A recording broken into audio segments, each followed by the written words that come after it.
Hello tout le monde, c'est Ellie, je suis très heureux de vous retrouver pour cette toute nouvelle vidéo sur ma chaîne. Alors, on se retrouve aujourd'hui pour la suite du let's play auquel on a déjà joué sur ma chaîne, hein. Il est quand même assez récurrent on va dire, puisque c'est la 4e partie du jeu What Remains of Edith Finch. Alors, la dernière partie, on l'avait fait il y a maintenant 2 semaines de ça. On avait fait comme d'habitude 2 histoires, hein, tout comme les autres parties, sauf la première je crois. Et maintenant on se retrouve pour de nouveau une autre partie, de nouveau de nouvelles histoires.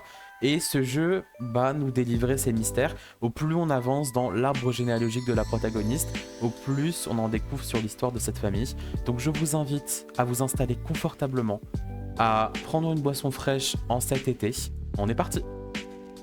On s'était donc arrêté avec l'histoire de Sam, je vous rappelle, hein. Donc Sam qui était ce fameux, le grand-père de la protagoniste, qui avait fait une partie de chasse et qui par inadvertance avait été tué par l'une de ses proies. Donc voilà, voilà. Alors, maintenant, où est-ce qu'on peut aller? Donc on avait vu ça, on avait checké la chambre. Oh là là, oh, il n'y a que des animaux empaillés, c'est horrible. C'est horrible, c'est horrible, c'est horrible. On peut aller là, je crois. Oh, on va dans les combles. Alors, on avance, on avance. Après la mort de Sam, ma mère et Eddie se sont devenus proches. Les deux avaient perdu gros. Et on voit la maison de là-haut, on voit la civilisation. J'aime bien les baies vitrées comme ça, c'est joli. Les Velux. Grégory. Grégory 1976-1977, le bébé. Il est mort en étant un petit bébé. Oh, contrat de divorce. Cher Kay, tu te souviens-tu du rire de Grégory quand il se croyait seul? C'était comme s'il se passait un truc marrant, mais qu'il était seul à le voir. Oh, on joue le rôle de Grégory. Je crois qu'il voyait des choses qu'on ne voyait pas. Oh, il me suit. Ah, il faut que je bouge, sinon ça marche pas. D'accord, qu'est-ce que je fais? Ah, voilà. Oh, oh, oh. Oh, oh là là là là là. Mais qu'est-ce qui se passe? Le bain est terminé, Grégory. Il est temps de... Ah, ça c'est maman. 1 minute, mon chéri. C'est dans la salle de bain, on s'en souvient de cette salle de bain. Très laide, soit dit en passant. Allô? Sam, je t'ai dit que je veux pas te parler pour l'instant. Oh, oh. Je me demande ce qu'il a vu. Oh, je peux sauter, attendez. Ah, c'est trop drôle. À quoi ressemblait son monde?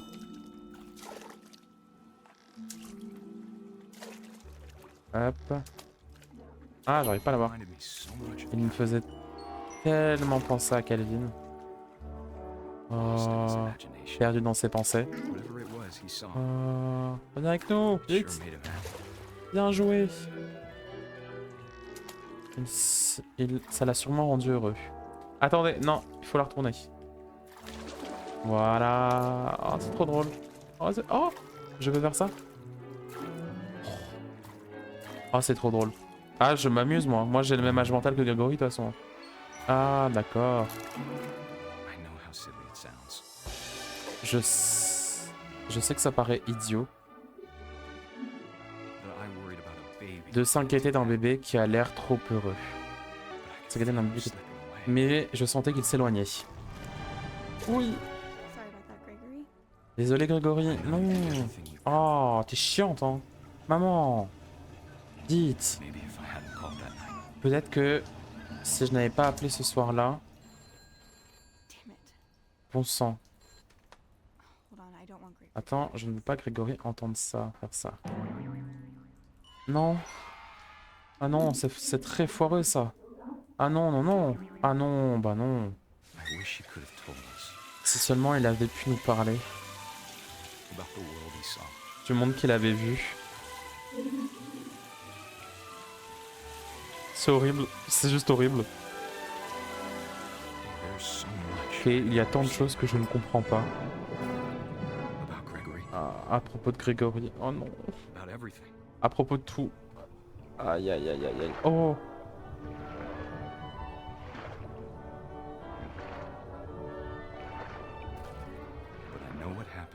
Mais je sais que ce qui s'est passé n'est pas de ta faute.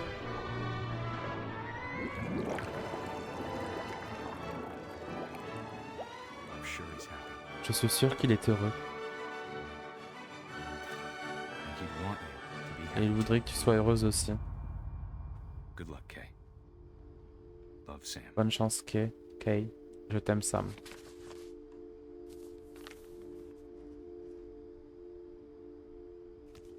Ah, c'est horrible, hein, finalement. C'est horrible, hein. Ah, c'est atroce. Celle-ci, elle fait mal quand même, hein, cette mort-là.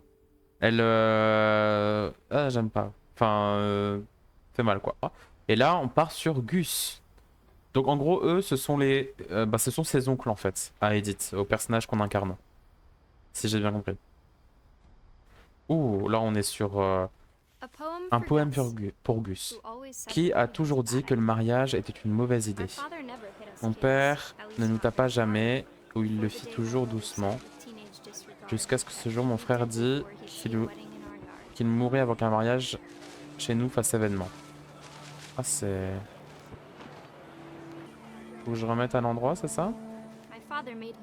Mon père l'appela évidemment, mais Gus avait désobéi, jouant avec son cerf-volant. Une tempête montait en lui. J'essayais de lui parler car je voulais l'amadouer. On n'a pas besoin de belle-mère, furent ses paroles bien amères. Ah, ok. Ok. C'est quand vint l'heure des photos que mon père lui dit viens ici. Et que Gus à nouveau refusa et son beau majeur lui tendit. Le vent força et nous le vîmes. Les oies passèrent tout affolées. Tout le monde se précipita et dans la tente nous fûmes pressés. Oh oh, wow, wow, wow, wow, wow. Alors la pluie tomba à verse, mais personne ne redouta que la nature puisse détruire la tente sommaire de papa. Le tonnerre roulait, approchait tel un diable, il se déchaînait, et j'entendis père qui pique, allez plus fort la musique. Charmant, j'aimerais dire... Oh...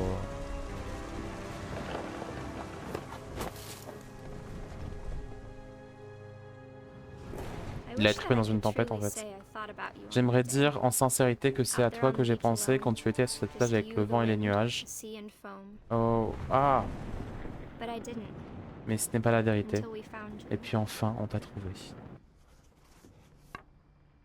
Charmant. Très très charmant. Elle n'en a jamais parlé, mais un jour maman m'a dit que si j'avais été un garçon, on avait prévu de m'appeler Gus. Ah, et du coup, son premier frère, on s'en fout. Ouais, je comprends. Mais du coup, lui, dans une tempête, ouais, avec son cerf-volant. C'est ironique. En fait, à chaque fois, c'est toujours par rapport à quelque chose qu'ils aiment, j'ai l'impression. Genre, Gus, il aimait le cerf-volant, bah, il est mort dans une tempête. Grégory, lui, il aimait, genre, bah, probablement le bain et ses jouets, bah, il est mort comme ça. Je pense, bah, ouais, en vrai, c'est grave ça, en fait. Parce que Sam, il est mort dans une partie de chasse, il adorait la chasse. En fait, tous les autres. En fait, ouais, tout le monde, j'ai l'impression. On peut monter? Ouais. Voilà, voilà, je crois avoir trouvé le truc. Ma mère a emménagé au grenier après la mort de ses frères. Ouais, c'est bien ses frères. À l'époque, c'est ce qu'il y avait de plus éloigné pour elle. Oh, c'est sympa, en vrai. La Bible. La religion est un autre sujet que ma mère n'a jamais pas abordé, mais je crois que ça l'a beaucoup aidé à la mort de son père. Elle a passé un été à construire des maisons à Calcutta, où elle a rencontré mon père, Sanjay. Dawn Sanjay. Ma mère est partie en Inde après son diplôme et elle a enseigné l'anglais. Lewis est né 1 an plus tard. Oh là. Par contre, là, on commence à monter en altitude. Hein. Ah oui, là, on est bien monté. À la mort de mon père, je crois que maman ne savait pas où aller. Je suis sûr qu'Eddie était ravi qu'elle revienne. Ah, ils font leur petite plantation. Dawn, Lewis, Milton, Edith. Oh, c'est trop bien. Typiquement. Il fallait agrandir la maison, mais Eddie était habitué à ça. Ah, ils ont même un truc d'école. Et pendant un moment, tout s'est bien passé, presque normalement. Mais ça n'a pas duré.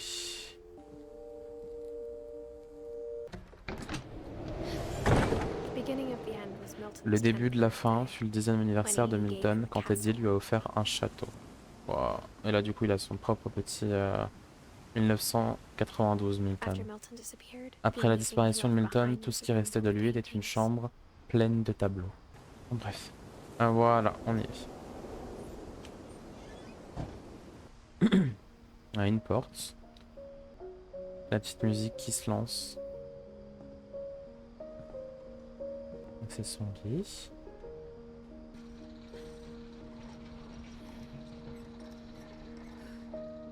Et là, on arrive à Milton.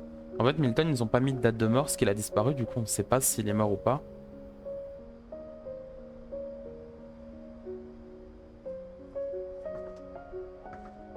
Ça, par contre, c'est dinguissime. Ça, ce serait trop bien avoir une sorte de coupelle comme ça pour observer. La brosse magique. Oh. C'est trop stylé, ça. Encore. Sa petite peinture.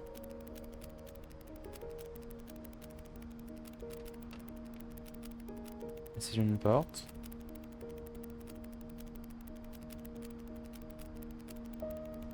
Il a dessiné sa disparition.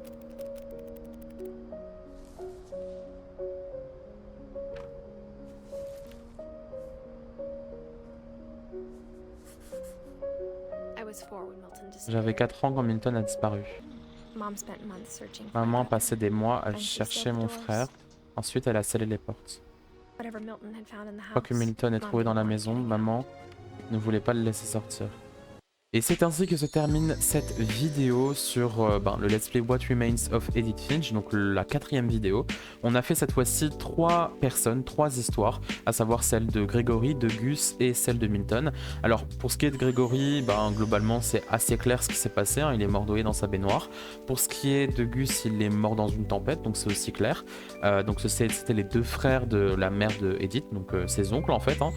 Et par contre on a vu l'histoire du frère d'Edith, Milton, qui a disparu. D'ailleurs, il n'y a même pas de date de mort, il a juste disparu, il s'est volatilisé. Donc du coup, on ne sait pas ce qui est arrivé à lui, et je pense qu'on ne découvrira jamais vraiment ce qui lui est arrivé. Quoi qu'il en soit, là, on sent que la fin du jeu est proche, on sent que là, on est vraiment dans le cercle proche d'Edith, hein. On a commencé à lire l'histoire de ses frères, donc là, on y arrive tout doucement, quoi. Donc j'espère que cette vidéo vous aura plu, j'espère que ce jeu continue de vous transporter de la même manière qu'il le fait pour moi. D'ici à la prochaine vidéo, je vous envoie plein d'amour, prenez soin de vous, et puis on se retrouve dans 2 semaines comme d'habitude pour une nouvelle vidéo sur ce let's play ou une autre vidéo à voir. Prenez soin de vous, à plus.